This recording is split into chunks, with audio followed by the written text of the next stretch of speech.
What if I told you that the book The Subtle Art of Not Giving a Fuck is great, but it is missing a massive piece of the self-development puzzle? In fact, after reading it, you might just feel lost, confused about what's next, unsure about how to apply all these don't care philosophies. You might end up asking yourself, okay, I get it, but what now? And you're not alone, many readers have the same question. But today I'll show you the critical piece that the book forgot. Without it, none of it really matters. My very favorite thing about the book is how it shifts your mindset from how do I stop suffering to why am I suffering? For what purpose? This then leads to a way of defining good and bad values, essentially suggesting that your values should be rooted in virtue, not just chasing empty highs. The rest of the book focuses on how to build these values into your life and what questions to ask in order to uncover them. The problem is that the book doesn't give you clear examples of what good values actually are or what they look like when you live by them. It does offer a few virtues to follow like honesty, non-violence, vulnerability, humility and creativity. But the list feels incomplete. It doesn't feel like a strong foundation. It also doesn't explain why each of these values actually matters. Mark Manson's book does a great job of getting people to focus on virtues and values, but it doesn't provide a solid foundation of values to follow and clearly explain what each one represents, because without that, you're left a bit confused. So what I'm doing here is simply building on the foundation Mark Manson started. I wanted to uncover what a real unshakable foundation of strong virtues actually looks like. The kind that holds up when life falls apart. So I read over 20 books on virtues and values, did deep research, and what I found completely changed the way I see personal growth. It all happened when I came across a book called SuperHabits. I was searching for a value structure that wasn't just organized but felt complete, something that could actually serve as a rock-solid foundation for how to live. And the book SuperHabits did exactly that.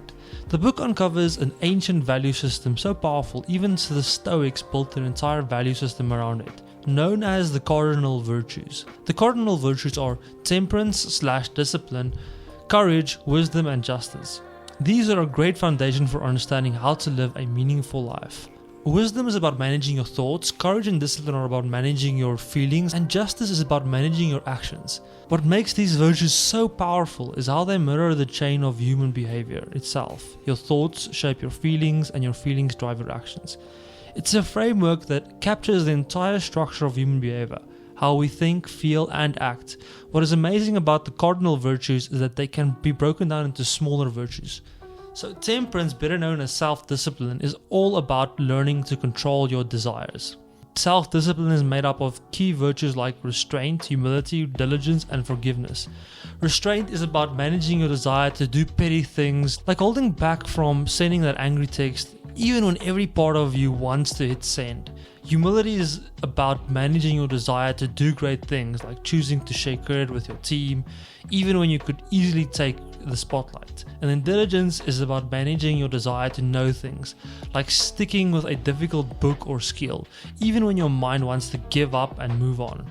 And then forgiveness, this is about managing your desire to be in control after the fact, like letting go of the grudge you are holding, even when part of you wants to stay angry to feel in control. Courage. Courage is not just about battling external challenges, it's about managing your fears and showing perseverance when the going gets tough. It's about having the resilience to stand up for what you believe, even when it's hard. Courage is built on core virtues like perseverance and resilience.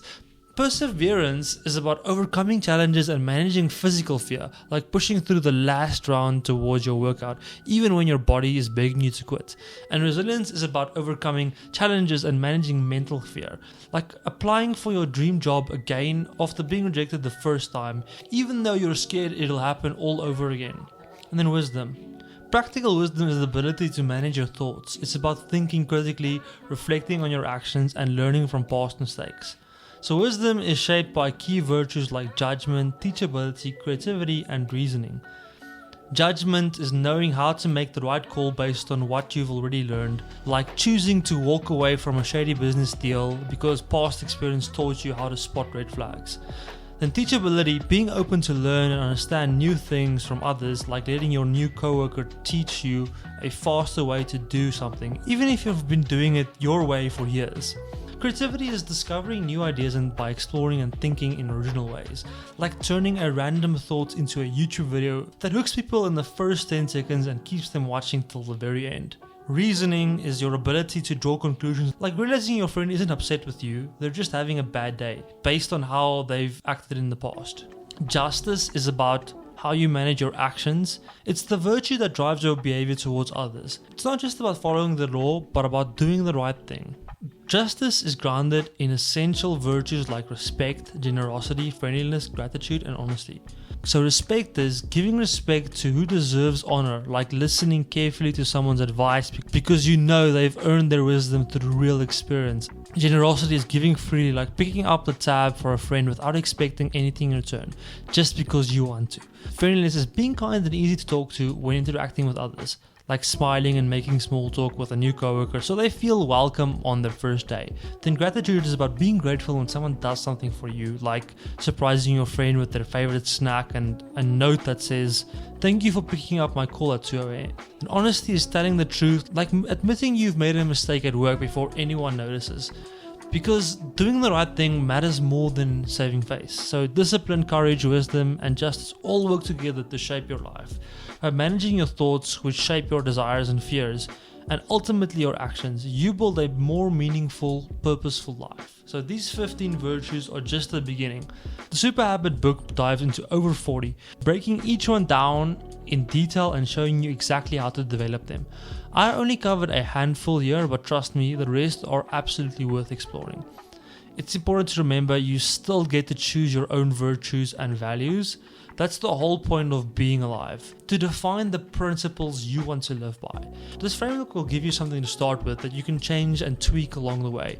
While it doesn't give you the full list, the subtle art does show you how to test your values by treating life like a science experiment. In the book, Manson proposes that we treat finding and using these values as a science experiment. Our values are our hypothesis, our actions are the experiments, the resulting thought patterns and emotions are our data. For example, if you take the value of perseverance, the hypothesis is perseverance is good and important, giving up when things get hard is not. Our actions are the experiments, like sticking with a tough workout program, and the resulting thought patterns and emotions such as increased confidence and mental toughness are our data. The subtle art of not giving a fuck gives us some important lessons about the dangers of caring too much about superficial things and how to choose and test good values, but it doesn't give you a good foundation of values or a framework. What I suggest in this video is to find a blueprint, a good foundation of values for yourself and start living by them. If you liked the insights I gave in this video on personal development, please like and subscribe. If you want a deeper dive into how to apply these values and virtues to your life, I've linked to the SuperHabits book in the description. If you want to see what each of these values mean in detail and find out how to develop them, click the link below to grab your copy.